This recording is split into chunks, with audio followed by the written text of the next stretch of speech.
아직 시작은 안 됐습니다만 지금 집행관들이 수사관들이 관저 앞까지는 도착한 상황입니다. 어제 오후에도 잠시 시도를 하려고 했는데요. 지지자들이 도로에 드러눕고 해산하지 않으면서 집행 시도가 연기가 된 거죠. 그렇다면 과연 오늘은 실제로 들어갈 수 있을까? 첫 번째 관문은 지지자들입니다. 그리고 두 번째 관문은 경호처입니다. 특히 경호처 입장은 앞서 연구소에서 소개해드린 대로 법대로 하겠다는 거예요. 근데 지금 추정되기로는 경호처가 말하는 법이 형사소송법 110조 같습니다.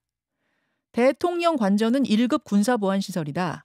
군사상 비밀을 요하는 장소는 책임자 승낙 없이는 압수 또는 수색할 수 없다. 이 규정에 따라 막을 거라는 거죠. 자, 이 부분에 대해서 이분의 입장을 좀 확인해 보겠습니다. 검사장 출신입니다. 민주당 박균택 의원 어서 오십시오. 예, 안녕하십니까. 박균택입니다. 예, 조금 전 7시에 이 공수처 수사관들이 관저 앞까지는 도착을 했는데 들어가지는 않고 상황을 파악하고 있는 것 같아요. 화면 들어오는 걸 보니까 지지자들 500명 이상 지금 모였고 더 모여들고 있는 상황. 어떻게 보십니까? 이건 사실은 대통령이 저래서는 안 되는 거 아닙니까? 네. 이것은 합법적인 영장의 집행을 방해하는 것이기 때문에 불법적인 범죄입니다. 공무집행 방해, 특수공무집행 방해. 이건 전과자가 될 수밖에 없는데 자기 밑에 경호원들과 민간인들을 범죄 저러까지 내몰면서 전과자가 되게 하면서까지 자기 혼자 살겠다는 이런 태도를 보이는 거기 때문에 도저히 이건 용납할 수가 없는 것이고 제2의 내란이라 상관은 다름이 없는 아주 정말 잘못된 행태인 것 같습니다. 어제도 시도를 좀 해보려고 했는데 지지자들 해산이 안 됐거든요. 어제 모인 지지자들은 경찰 비공식 추산으로 한 11,000명 정도가 된다고 해요. 예. 근데 지금은 이제 아침 시간이라 그 정도는 아니지만 오늘도 강하게 저항을 할 경우에는 이게 과연 집행이 될 건가? 어떻게 내다보세요? 일단 문 밖에 그 경호원들이 문 밖에서 방해하는 부분은 경찰을 통해서 끌어내면 되는데 예. 과연 이제 내부에 있는 경호원들 여기를 과연 경찰 기동대가 안으로 들어가서까지 체포하고 끌어낼 것인가 이 정도의 어떤 의지를 보일지 여부에 따라서 결정될 문제인 것 같습니다. 일단 경호처에 도달하기 전에 경호처 사람들과 맞닥뜨리기 전에 지지자들이 지금 꽤 있는데 그럼 이 시민들은 지금 어떻게 해야 되나요? 지지자들은 예. 그 수많은 그 집회 시위를 또 관리해왔던 경험이 경찰에게 있기 때문에 그 정도 물리치는 것은 큰 문제는 아닐 것입니다. 그 극렬 행위자는 당연히 그 현행범으로 체포하면 될 것이기 때문에 큰 문제는 없을 것 같은데 문제는 이제 경호원이고 경호원들이 건물 안에서 예. 저항하는 경우에 과연 공수처의 힘으로 끌어낼 무력은 안 될 것이고 경찰이 함께 들어가 주느냐 마느냐의 문제인 것 같습니다. 자, 경호처. 결국은 경호처가 관건일 거다. 변수일 거다. 지금 말씀하셨는데 경호처가 막겠다. 우린 막을 겁니다. 이렇게 공식 입장을 낸 건 아니에요. 그런데 지금 들리는 이야기로는 경호처에서 말한 적법 절차에 따르겠다는 게 형사소송법 110조를 얘기하는 것 같다. 이렇게 지금 얘기가 나옵니다. 형사소송법 110조가 뭔고 하니 대통령 관저는 1급 보안시설이다. 그 책임자의 승낙 없이 압수수색을 할 수 없다. 압수나 수색을 할 수 없다. 근데 대통령이 제 발로 걸어 나오지 않는 이상은 들어가서 수색을 해야 되니까 결국은 수색 못한다. 이렇게 지금 귀결이 되는 것 같거든요. 그 경호처의 논리가. 어떻게 보세요, 박 의원님? 그것은 법률가들이라면 동의할 수가 없는 겁니다. 지금 그 견해에 동의하는 것은 그 대통령의 변호인 그리고 국힘의 법조 출신 국회의원들 양쪽만 그런 해석을 하지 어느 누구도 그런 합리적인 그 사고를 가진 사람이라면 그 견해에 동의를 할 수가 없습니다.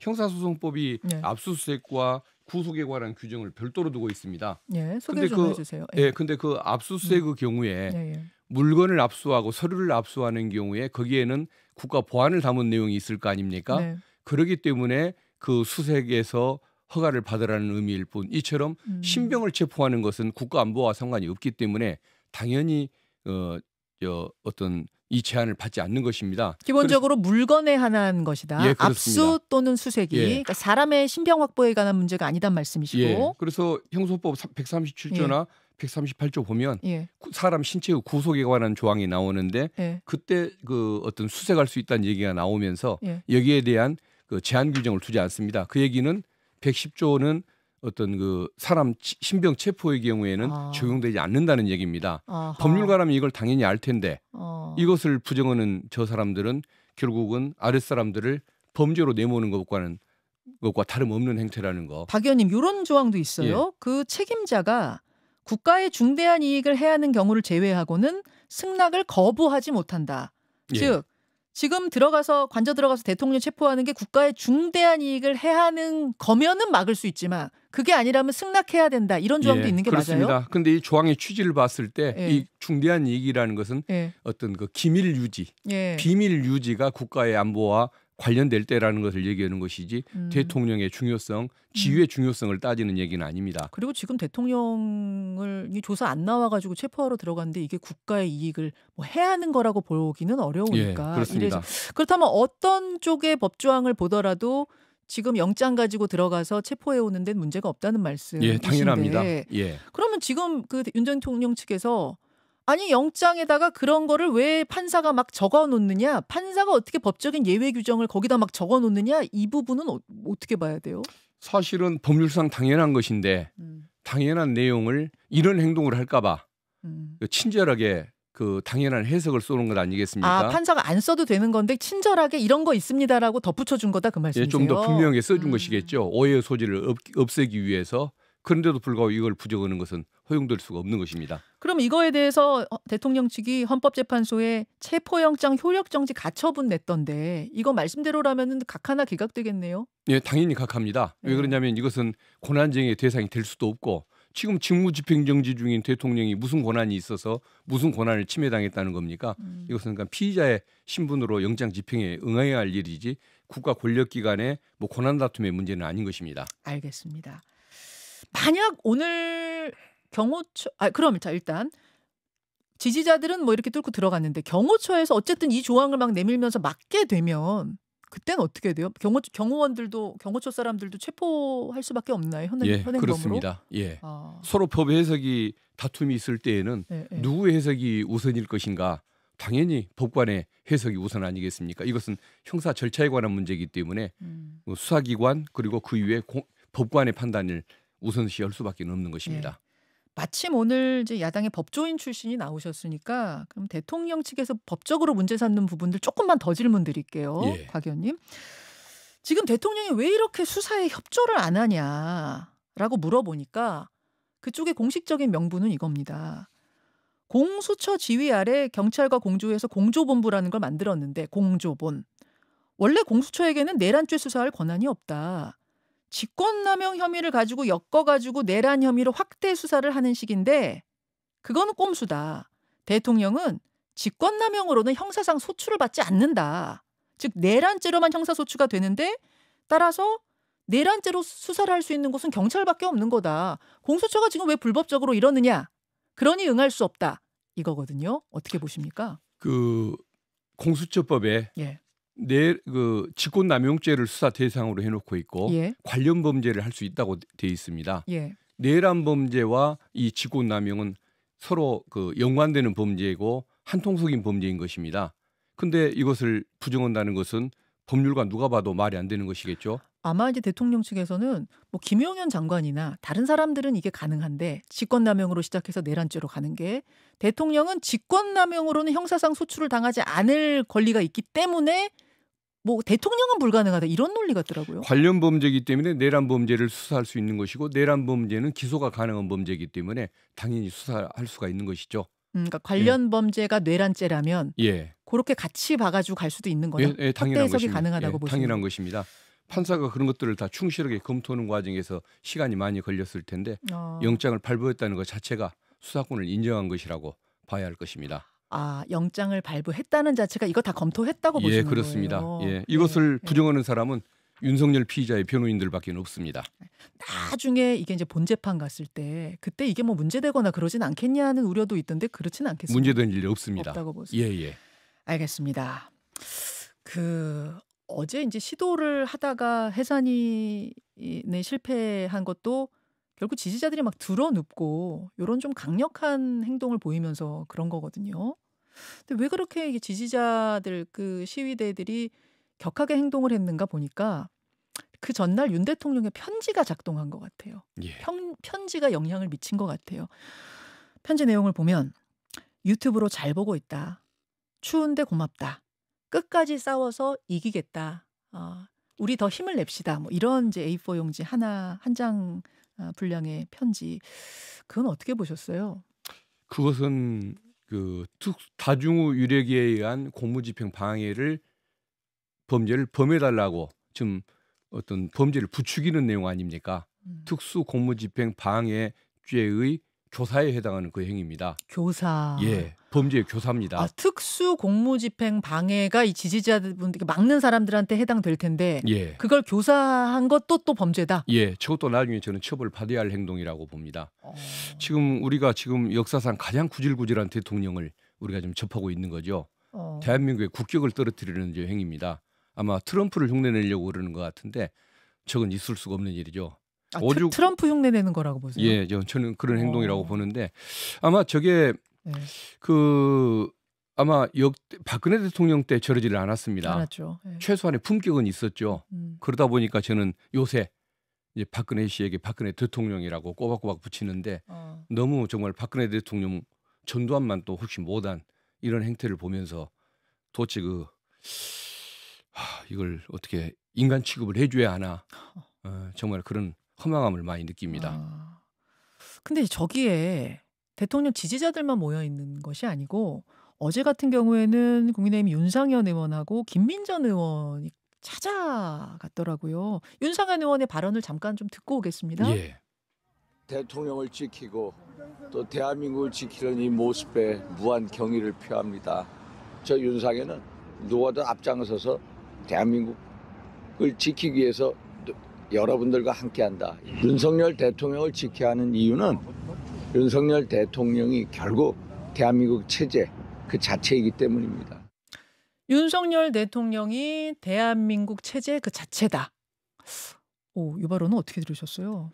저 국회 그 본회의장에서도 윤석열 그 피의자의 비상계엄이 통칭이라고 주장을 했던 사람입니다. 그래서 내란 선전죄로 저희들이 그 고발을 해놓은 상태인데 이 부분에 대해서도 오늘 특수공무집행 방해의 범죄자들이 나타난다고 한다면 그 교사죄로 또 고발을 해야 할 것 같습니다. 윤상현 의원 예. 특수공무집행 방해 교사죄 적용된다고 보세요? 저 발언으로? 예, 그렇습니다. 저런 공직자는 대한민국에 있어서는 안 되겠죠. 저게 과연 누구를 위한 행동입니까? 범죄자 한 명 보호하자고 저 많은 민간인들을 정과적으로 내몰겠다는 저 태도, 저게 국민의 대표가 맞겠습니까? 용납될 수가 없는 짓이죠.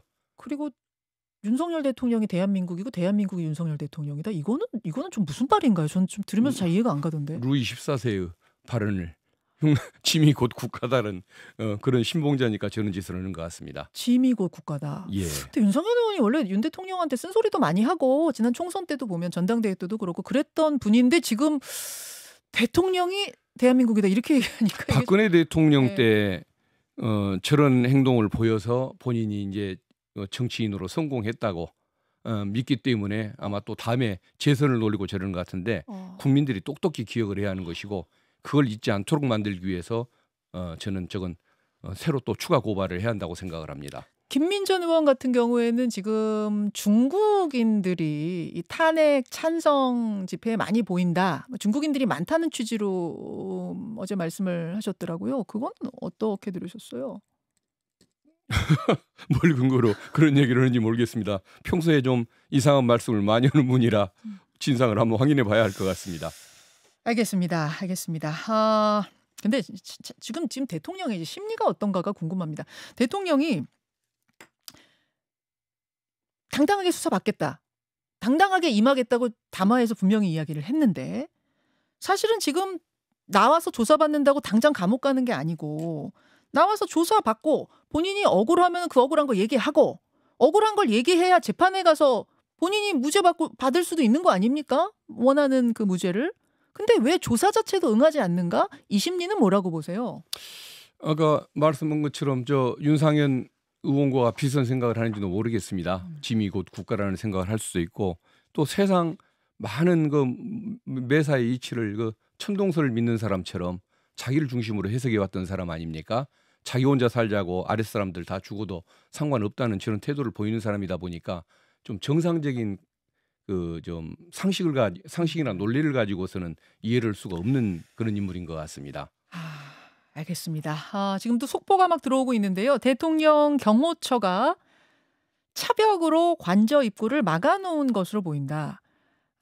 그래서 대통령 관저 앞에 미니버스들로 인해서 공수처가 진입을 못하고 대기하고 있다.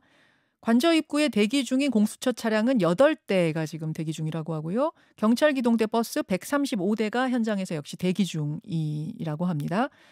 이게 지금 그러면은 저희가 영상을 보고 있긴 한데 영상 한번 좀 보여주십시오. 현장의 영상. 영상이 조금 어수선한 상황이라 영상만 봐선 잘 모르겠어요. 그러니까 설명을 다시 드리자면 공수처 차량 수사관들이 도착해서 8대에 나눠 타고 기다리고 있는데 거기에 이제 경찰 기동대도 한 135대, 아까 46대였는데 135대로 늘었네요. 이 돕기 위해서, 공조하기 위해서 같이 와 있고 그런데 또 경호처도 나름대로 차벽을 세워서 관저 입구를 막아놓은 상황. 이게 지금 그러니까 대치 상황으로 봐야 되는 걸까요? 이 상황을? 뭐 그렇게 봐야 할 것 같은데요. 예. 지금 뭐 대치 상황을 예고해 놓고 있지만 사실상 저 자체가 대치 상황 아니겠습니까? 근데 경호처장이나 경호원들이 분명히 자기의 그 신분에 대해서 본분에 대해서 인식을 해야 할 게 있습니다.